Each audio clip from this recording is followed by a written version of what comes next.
utilizing our proactive method of inspecting them before the school calendar can resume.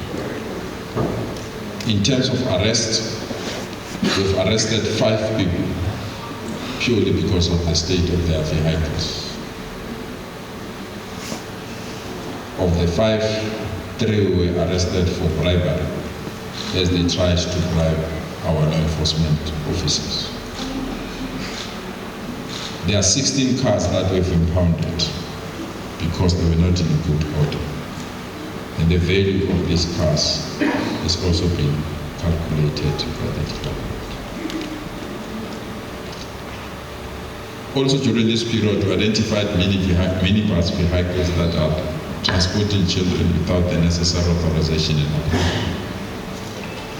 7 of the minibus taxis were without licensed discs, and our traffic and law enforcement has stopped them. 2 minibuses were operating without proper licensed discs as well. And those that are operating across the province without the licensed discs are 153, and all of them have been checked and removed from our service.